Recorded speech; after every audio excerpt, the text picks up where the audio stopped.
Hello, I am Chris. I'm part of the team here at Journey. I don't know if you've ever seen something that you wish you could unsee. So this week I've been thinking about this a lot in my life, of things I've seen. You kind of wish you could just take your head off and shake it like an Etch-a-Sketch and make it go away. But sometimes you see things, good or bad, funny, weird, painful, whatever that is. You see things you wish you could unsee. As a matter of fact, I'm just going to ask you, right wherever you are now, can you think of something you've seen before that you wish you could unsee? Now, I would ask everybody just to send me their things, but this one could get really weird, and I'll tell you how weird it could get. The first thing that came to my mind, and I'm not going to share it with you because it just seems like it's too weird to share, but the first thing that came to my mind, it's like seeing your grandmother naked. You just wish you could unsee that. But then I thought, you can't say that kind of stuff because, this is like a church thing, and that's just weird, and I don't want to say anything bad about grandmothers for that matter. I'm not saying I have, but if you did, you might at least understand, and it also leads you to ironing, a lot of ironing and stuff, but I don't want to go into that. I will tell you this, and I apologize in advance. I would say that no animals were hurt in the making of this video, but actually the illustration has to do with that, so I'm sorry in advance, but it's just when I thought of things that I've seen I wish I could unsee. As a matter of fact, if my wife were standing right beside me now, this would be on her list, maybe the top of her list. Years ago, we were driving to church on a Sunday morning, had our child at that time in the back with us, and really just 3 or 4 miles from where I'm standing right now shooting this, and on our way there was a vehicle in front of us, and we noticed a cat and her kittens that were out on beside the road, and you sort of have that cringe moment where you go, oh no, oh no, and sure enough she ran out in front of the vehicle in front of us, and it made contact, ran over the whole group of them. It was just horrible, and we didn't know what to do in the moment. And so you automatically slow down because they didn't see it coming till it had already happened, and they had slowed down, and then they went on, but we were slowed down. And then you have that, maybe we can help, and then you look and you go, there's not help in this, and it was just horrible. There were little broken pieces, and you know that this is beyond saving, but your heart just cries out. And then we went on to church. I literally remember after church driving home, looking over, and my wife had tears coming down her face still. And I don't know that we're the most animal conscious people in the world. Compared to some of you, maybe we're not. But just seeing anything hurt is hurtful. And for us, I just remember, I'm telling you, that has been decades ago. And even talking about it now, there's still a little piece of me that goes, man, that is just sad. Are there things in your life that you've seen or experienced that you wish you could unsee or unexperience? Well, if that's the case, maybe they're not just peripheral things where it's something that happened to somebody else, but it's something that's left an indelible mark in you. If that's the case, I think today may be just what you need. I know that there's a million distractions watching a video of anything. It is so hard to focus. Many of you are watching on a little screen the size of your phone. I know it's difficult. I just want to encourage you this morning, if you'll stick with this for just a few minutes, I think what you're about to see will be helpful. Don't look at it as knowledge. Don't look at it as a process just to sit through. But I wonder if you'd let the words, because they're not words from a somebody, they're words that come directly from God that I think will land in a great place in your heart. And my hope and my prayer is that if there's things you wish you could unsee or undo or unexperience, that when you leave today, you can find freedom from those. So here we go. I hope it helps you.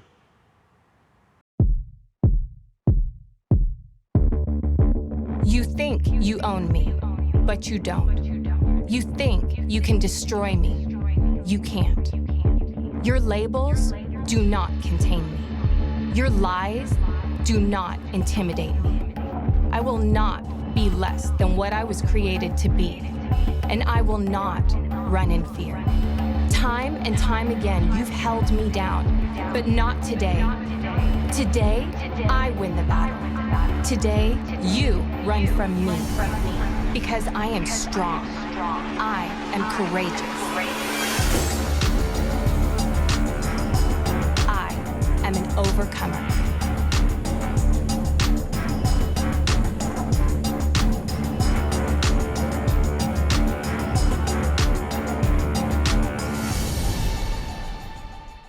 I have a confession to make. I'm really, really bad at names. I have no fun, no easy time when it comes to names. Somebody will literally tell me their name in a conversation, and then I don't remember at the end of the conversation what their name was. It doesn't matter how hard I try to focus, or how many tricks or books that I read or podcasts that I listen to get better at it. I'm terrible at names. It's just not easy for me. Maybe you're that way when it comes to names. I've always wished that I could have a better memory. Like, I'd wish I could have like quick recall of things that happened so that I wouldn't forget them. They wouldn't just kind of wind up out of my mind. It's crazy to consider it, but I wish that I had a better memory. There's this lady named Jill Price. Jill Price has a condition called I'm going to have to look at it, hyperthymestic syndrome. That's a big word. Hyperthymestic syndrome means that Jill has total, complete recall of every event, every feeling, every moment of her life since January 5th, 1980.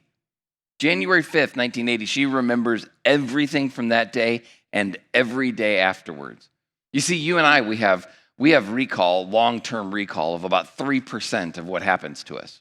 About 17 events a year make it into our long-term memory. Not for Jill, though. She remembers every mundane little detail of every single day. Like, for instance, the day that was the last show of the series MASH. Now, I was 9 years old when that happened, so it wasn't something I remember, but Jill remembers it. The last day of the show of MASH, she not only remembers the episode, she remembers that it was a Monday, she remembers that it was raining that day, and she remembers that day her windshield wipers stopped working. Now, that sounds like a blast, right? Until you think about really what it feels like to be Jill. And I think we kind of will understand a little bit about it, because listen to what she says. Imagine being able to remember every fight that you've ever had with a friend, every time someone let you down, all the stupid mistakes that you've ever made, the meanest, the most harmful things that you've ever said to people and that they've said to you. And then imagine not being able to push them out of your mind, no matter how hard you tried. You see, for Jill, emotions weren't something that she could just kind of bottle up and push aside. They weren't something that decreased over time. When she feels regret, she feels it forever. Man, I think we all live a little bit like Jill, don't we? I mean, some of those events that we have somehow put into our long-term brain, the things that we've done, the things that have been done to us, the mess that we've made because of this world we live in, and then we live with that memory forever. And it just seems to haunt us, right?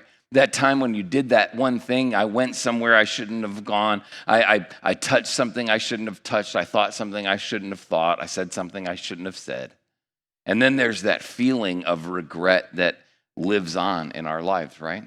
I mean, we live with a tiny little bit of what Jill lives with every single day. We live with the regret. We live with the pain, the condemnation, the shame, the guilt.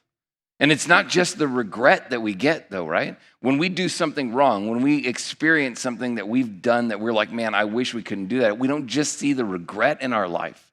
We see more than that. We see not only the regret, but we get the repercussions, too. We get the consequences. The broken relationships, the missed opportunities, the things that we didn't get to experience because we chose to experience the wrong thing. But you know what? There's more.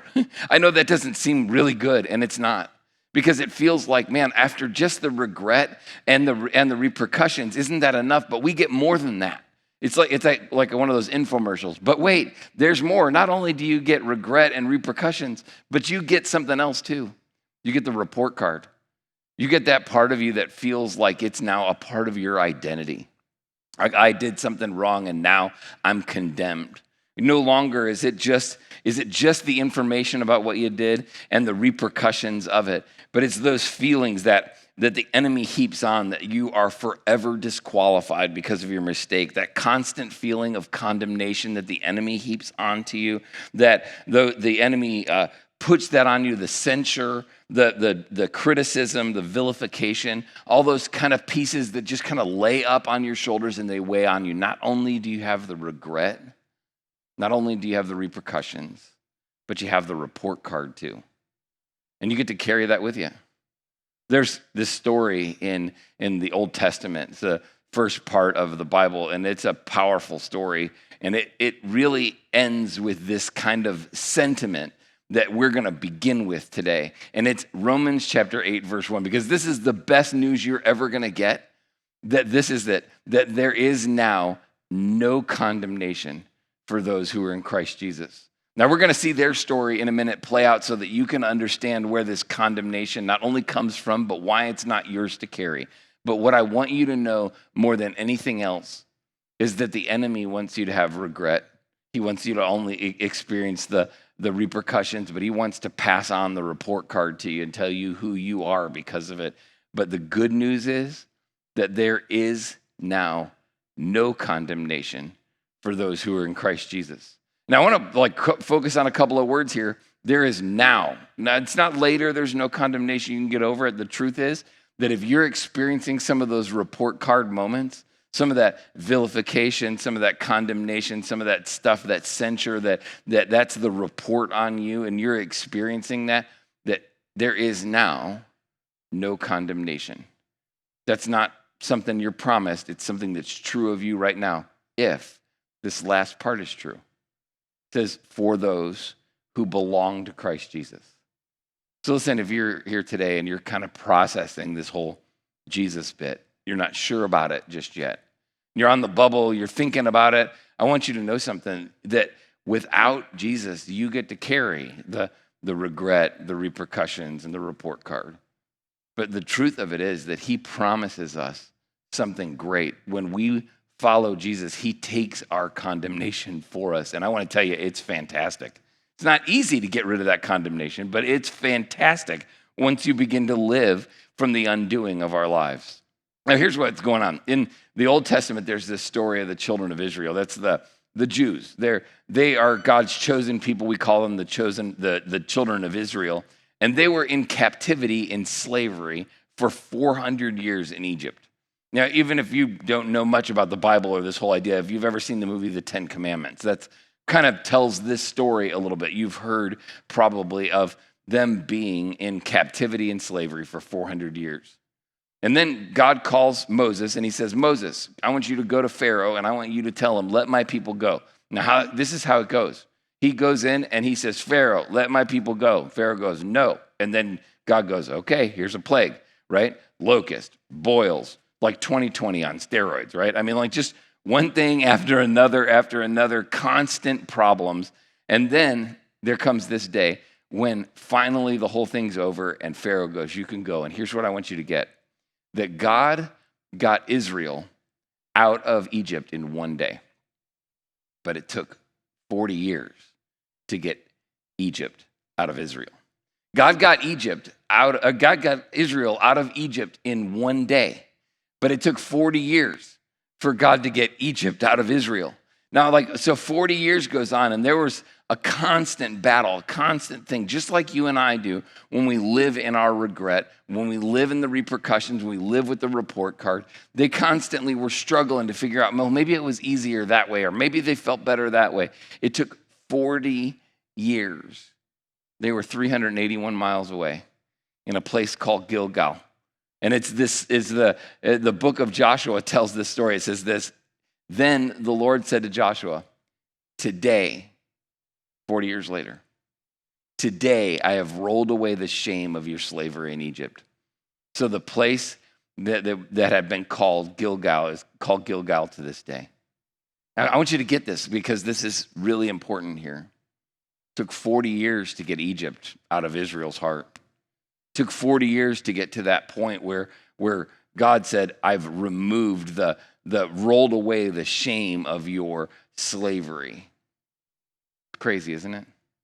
I mean, in some ways it seems crazy, but the truth is it's not that crazy because we live in that same way, right?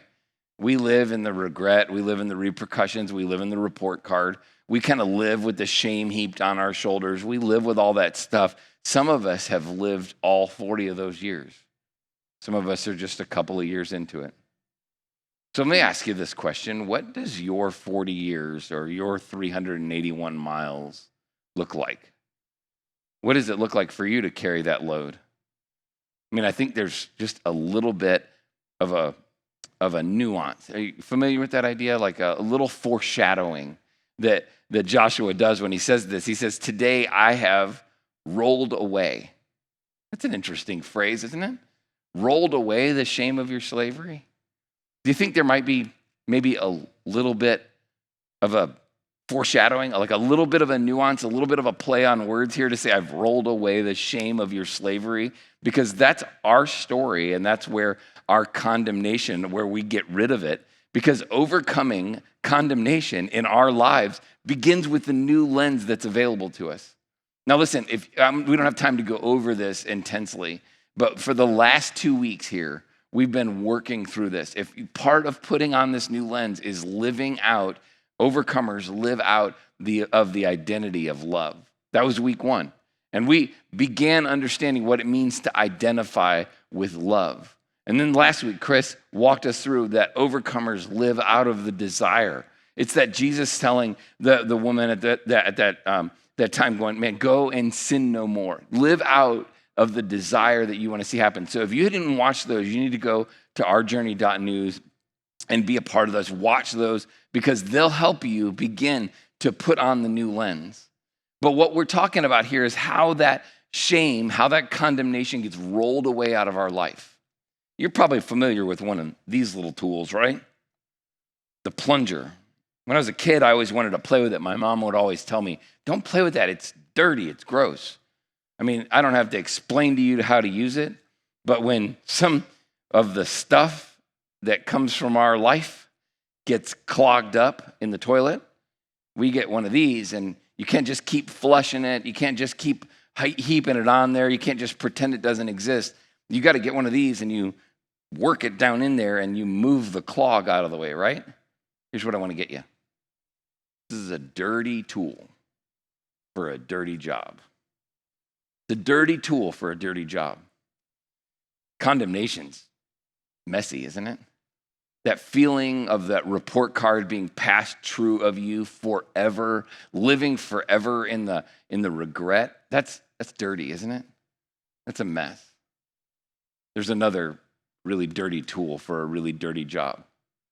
He alluded to it in Joshua when he said, I want to roll away the shame. Because when Jesus gave his life, he gave his life on a dirty cross. I don't mean just dirty like had some dirt on it. I don't mean just contaminated. I mean that it was an instrument for killing criminals. It was an instrument of gruesome death. And it was the judgment of our sin. You and I don't have to carry the full weight of our condemnation. We have to carry parts of it, but we get to call a sort of like a do-over. Now, when I was a kid, we'd play games in the street. You ever play a game in the street? We'd play like baseball in the street. Now, if you were out playing baseball and you hit the ball and everybody's running and a car came around the corner, everybody had to kind of scatter to the sides and then they let the car drive by. And then we would call what we called a do-over because it was somebody else's fault and they came into the neighborhood or they turned on the street and we had to call a do-over. There are some things in our life that we live with, the pain, the regret, that report card on us that are somebody else's fault. There are some things that have been done to us. There are some things that are just the result of living in this broken world. But let me ask you this question. Probably a question you're asking, but Jeremy, what do I do if I can't call a do-over because it was somebody else's fault? What if I made a choice? What if I went somewhere I shouldn't have gone? What if I touched something I shouldn't have touched, thought something I shouldn't have thought? What if I was with someone I shouldn't have been with? What if I've done something that is so regrettable in my life? I can't just call a do-over. I can't just get rid of the shame because it comes from within me. You know, it's great about that Paul asked that exact same question. He wrote most of the New Testament, and he writes most of it, and he keeps telling these stories over and over again. In Romans chapter 7, there's this part of it as it ends this whole story. 21 times in 11 verses, he says the word I. I want to do what's right, but I keep doing what's wrong. I want to do the good thing, but I keep doing the bad thing. I want to do what's good, and I wind up doing what's evil. And then he ends that passage with this unbelievable question that's where you and I live today under the report card of our regret. He asks this question, oh, what a miserable person I am. We felt that way, right? Who will save me from this life that's dominated by sin and death? Thank God, the answer is in Jesus Christ our Lord. So here's the deal, and this is where it lives for you and I today, is that there are things that have happened to us that we can't get past sometimes what Jesus can. There are some things that are just the result of being in our world and the pain that we experience, and we can't get past the condemnation that comes from it. Jesus can. Here's the best part. There are things that we experience that are the result of us doing the wrong thing, that we've chosen to live in the regret, the pain, the condemnation. We've chosen to do something, and because of it, not only have the regret, we have that repercussion, the broken relationships, the missed opportunities.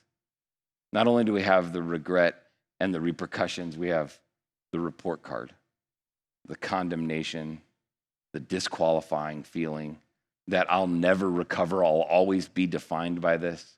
And we, like Paul, ask, who can save me from this wretched body of death? It's a simple answer. Jesus can. So maybe today you need to lean into the Jesus can. Maybe today you need to get to a place where you say, man, I no longer will choose to live under the regret, the repercussions, and the report card. Maybe today, for you, maybe this is the beginning of a new part of your journey. Maybe you've been on the bubble with Jesus, and you've been carrying around this regret and the repercussion and the report card for so long. You've been carrying it on your back, and you're tired of it. And maybe when I said that earlier about Romans 8:1, where it said that there is now no condemnation for those of you who belong to Jesus, there was a part of you that said, I want to belong to Jesus. I want to follow that. I want to get rid of that. Well, let me just offer this to you. Maybe instead of just finishing up a video and going back to life, maybe you put that pain and that regret, and that report card, maybe you put that in the Jesus can. Maybe we no longer have to be defined by that. And we let that be our yesterday, and we care more about our tomorrow. Let me just remind you of this. That's who we are as a church. It's what the gospel's all about. We care a lot more about where your toes are pointed than where your heels are pointed. So I want you to hear me say this. Who can save me? Who can save you from this wretched body of death? Jesus can.